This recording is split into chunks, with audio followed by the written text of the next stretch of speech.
नमस्कार, नमस्कार, नमस्कार. स्वागत आहे आपलं ज्ञानवेध चॅनलमध्ये. आजच्या व्हिडिओमध्ये आपण घेऊन आलो एक इंटरेस्टिंग टॉपिक.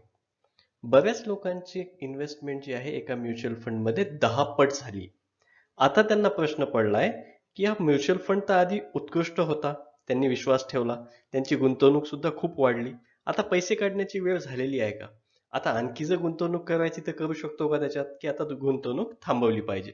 सगळे प्रश्नाचे उत्तर भेटणार आहेत आपल्या व्हिडिओ शेवटपर्यंत पहा. हा व्हिडिओ म्हणजे आमच्या अभ्यासाचा एक निष्कर्ष आहे. हे काही कोणतं सजेशन, रिकमेंडेशन किंवा ॲडवाइस नाही आहे.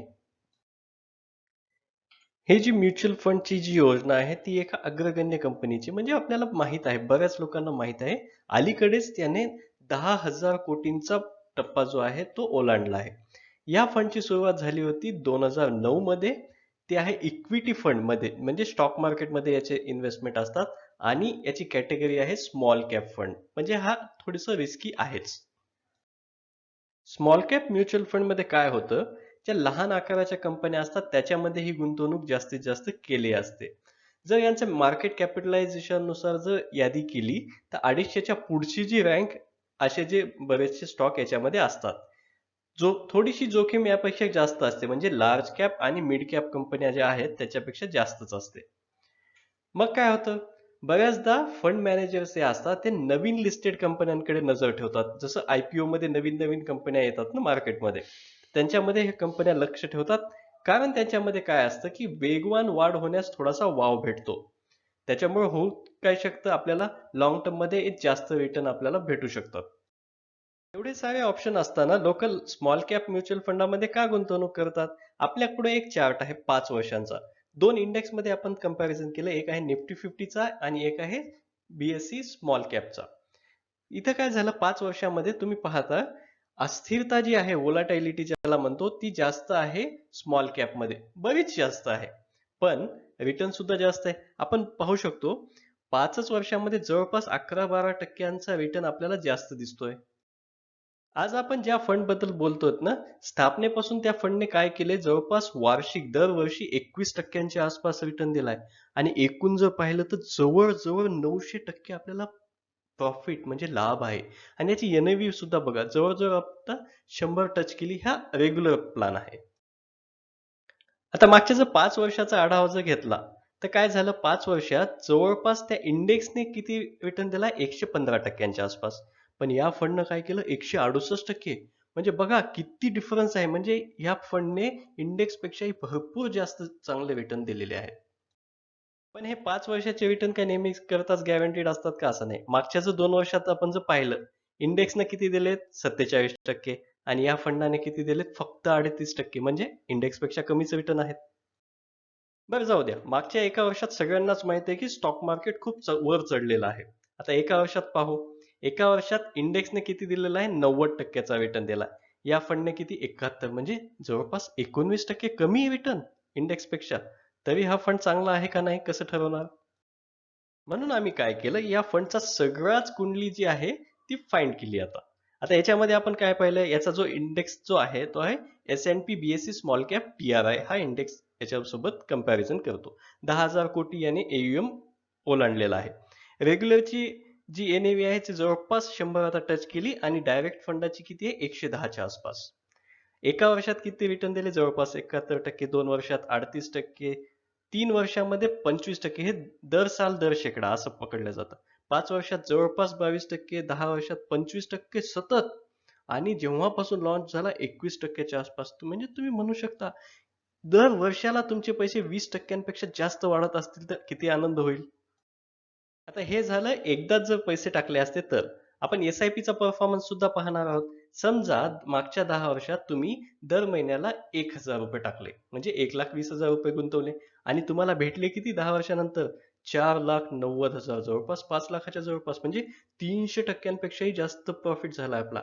आणि दर साल आपल्याला 26%च्या आसपास प्रॉफिट झाला. किती चांगलं आहे. आता 10 वर्षांऐवजी जर कोणी 5 वर्षांची SIP केली असती तर काय झालं असतं, आपण दर महिन्याला 1,000 म्हणजे ₹60,000 गुंतवले.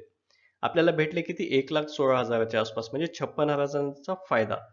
93% आपल्याला प्रॉफिट आणि 26%च्या आसपास दरवर्षी. म्हणजे चांगलीच गुंतवणूक म्हणायला पाहिजे. पुढे जाण्याआधी कोणी जर चॅनलला पहिल्यांदा व्हिजिट केला असेल तर सबस्क्राईब करा, लाईक करा, शेअर करा, बेल आयकॉन दाबायला विसरू नका, म्हणजे आपल्याला नवीन नवीन व्हिडिओचे नोटिफिकेशन्स येत राहतील. कोणी तुमच्यापैकी ओळखला असेल की हा फंड कोणता? हा फंड आहे SBI स्मॉल कॅप फंड. तुम्ही करेक्ट ओळखलं. याचे फंड मॅनेजर कोण आहेत? Mister R Srinivasan.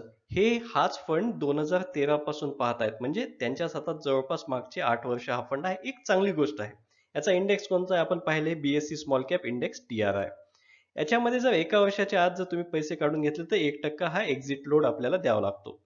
Small cap म्हणजे काय असतं की किमान त्यांनी 65% जी अमाऊंट असते तुमची रक्कम ती स्मॉल कॅप मध्येच गुंतवायला पाहिजे. म्हणजे कसं आपण जे पैसे गुंतवतो त्यापैकी 65% कमीत कमी हे स्मॉल कॅप मध्ये जायला पाहिजे. या फंडाने काय केलं? ही रक्कम जवळपास 78% स्मॉल कॅप मध्ये टाकली. बाकीची जी आहे त्यापैकी जवळपास 16% मिड कॅप मध्ये टाकली आणि बाकीची आहे ती अनक्लासिफाईड मध्ये आहे. म्युच्युअल फंडाचा एक फायदा म्हणजे डायव्हर्सिफिकेशन, म्हणजे ते वेगवेगळ्या क्षेत्रात पैसे गुंतवतात. आता इथे पाहू, ह्या SBI स्मॉल कॅपने काय केले?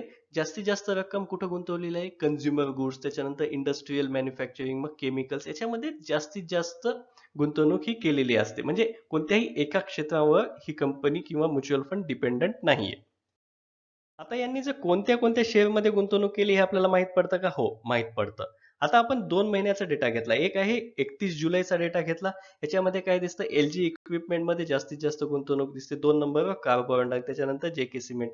काही अशाही कंपन्या दिसतात ज्या रिसेंटली IPO मध्ये आल्या. जसं खाली पाहू शकता डोडला डेअरी आहे. ही आताच आलेली कंपनी आहे. म्हणजे नवीन नवीन कंपन्या सुद्धा याच्यामध्ये असतात. पुढच्या महिन्यात काय झालं आता? हेच अलोकेशन काहीसं चेंज झालं. जी 2 नंबरवर कंपनी होती कार्बोरंडम, त्याच्यामध्ये या कंपनीने गुंतवणूक वाढवली. LG मध्ये थोडीशी कमी केली. असं हे होत राहतं, कारण हे फंड मॅनेजरचा कॉल आहे की त्याला हे प्रेडिक्ट करावं लागतं कोणता स्टॉक जो आहे तो चांगला आहे, कोणता कमी आहे. या फंड मध्ये 4 जे ऑप्शन्स दिसतात आपल्याला गुंतवणुकीचे: रेग्युलर ग्रोथ, डायरेक्ट ग्रोथ, त्याच्यानंतर रेग्युलर डिव्हिडंड आणि डायरेक्ट डिव्हिडंड. याची NAV किती आहेत बघू. रेग्युलरची जवळपास 100च्या आसपास आहे, नंतर डायरेक्टची 110, त्याच्यानंतर डिव्हिडंडचे आपण पाहू शकता इथे. परत एकदा जर SBIचं प्रदर्शन आपण पाहिलं तर इथं पाहू शकतो आपण 10 वर्षाच्या SIP मध्ये 300% जास्त, 5 वर्षाच्या SIP मध्ये 93% पेक्षा जास्त, आणि जर अब्सोल्यूट रिटर्न म्हणजे एकदाच जर पैसे गुंतवले असते तर त्यांनी किती रिटर्न दिलेले असते हे आपल्या स्क्रीनच्या पुढे आहे. म्हणजे एक प्रकारे या फंडने गुंतवणूकदारांची दिवाळी साजरी करून दिलेली आहे. यामध्ये काही तांत्रिक बाबी किंवा ज्याला टेक्निकल डिटेल्स सुद्धा म्हणतात, म्हणजे आपण दोन फंड मध्ये कोणता चांगला आहे म्हणू शकतो. आमच्या चॅनलवर अजून एक व्हिडिओ आहे, सगळ्यात चांगले स्मॉल कॅप फंड, असं चॅनलवर आपण पाहू शकता आणि त्याच्या सोबत याचं कंपॅरिझन करू शकता. आता इथं जर आपण टॉप 5 जे फंड आहेत याच्यामध्ये पाहिले, हे टेक्निकल फॅक्टर्स कोणते आहेत? एक म्हणतात स्टँडर्ड डेव्हिएशन, दुसरं आहे बीटा आणि तिसरं आहे शार्प रेशो. स्टँडर्ड डेव्हिएशन आणि बीटा कमी असलेले फंड जास्त चांगले मानले जातात आणि शार्प रेशो जास्त असलेला फंड चांगल्या मानला जातात. असं जर पाहिलं तर सगळ्यात जास्त शार्प रेशो कोणाचा आहे? तर कोटक फंडचा आहे. SBI मध्ये काय चांगलं दिसतंय सध्या? हे 30 सप्टेंबरचे आकडे आहेत. याच्यामध्ये काय झालं? स्टँडर्ड डेव्हिएशन आणि बीटा ह्या फंडचे कमी दिसत आहेत. कोणाला गुंतवणूक करायची किंवा केलेली असेल त्यांना हे माहित पाहिजे की आपण जो प्रॉफिट घेतो त्याच्यावर इन्कम टॅक्स किती लागणार आहे. जर एका वर्षाच्या आत आपण जर रिडीम केले तर 15% आणि सेस लागतो. हे शॉर्ट टर्म कॅपिटल गेन आहे. लॉंग टर्म मध्ये काय होतं? एका वर्षापेक्षा जास्त 10% आणि सेस लागतो. याच्यामध्ये 1 लाखाचं एक्झम्पशन भेटू शकतं. हे कसं? याचा एक सुद्धा व्हिडिओ आमच्या चॅनलवर आहे किंवा डिस्क्रिप्शन मध्ये आपल्याला भेटू शकतं. जर आपल्याला ह्या फंडमध्ये SBIच्या असो किंवा दुसऱ्या स्मॉल कॅप मध्ये किंवा कोणत्याही इक्विटी फंडामध्ये जर गुंतवणूक करायची असेल तर काही स्ट्रॅटेजी आपल्याला घेतलीच पाहिजे. जसं आपल्याला माहित पाहिजे की आपला पोर्टफोलिओ कसा आहे. पोर्टफोलिओ कसा बिल्ड करणार? तर आपली जोखीम घेण्याची क्षमता किती आहे, त्याच्यानंतर आपलं लक्ष किती आहे, आपल्या हातात किती वेळ आहे, त्याच्यानुसार आपण SIP किंवा STP करावं. एकदाच पैसे असतील तर STP करावं आणि थोडे थोडे असतील तर दर महिन्याला पैसे टाकावेत. कसे करायचे याचे सुद्धा व्हिडिओ चॅनलवर आहेत किंवा आपण कमेंट बॉक्समध्ये प्रश्न विचारू शकता. विविधीकरण किंवा डायव्हर्सिफिकेशन कशाला म्हणतात? की आपण वेगवेगळ्या फंडमध्ये किंवा असेट क्लासमध्ये पैसे लावले पाहिजेत, म्हणजे एकाच ठिकाणी सगळी गुंतवणूक नको. आणखी काय? आपल्याला इन्कम टॅक्स किती लागणार आहे हे सुद्धा माहित पाहिजे. असेच नवनवीन व्हिडिओ ज्ञानवेध चॅनल आपल्याला घेऊन येत राहतो, mutual fund, investment, stocks, IPO, insurance, tax सगळ्यांबद्दल. यासाठी चॅनल सबस्क्राईब करा, लाईक करा, शेअर करा, नोटिफिकेशन साठी बेल आयकॉन दाबा. मित्रांना सुद्धा सांगा, म्हणजे त्यांचा सुद्धा फायदा होईल. याच्यानंतर आपली जी इन्व्हेस्टमेंटची जर्नी आहे ती हॅपी हो. सगळ्यांना धन्यवाद व्हिडिओ पाहण्यासाठी.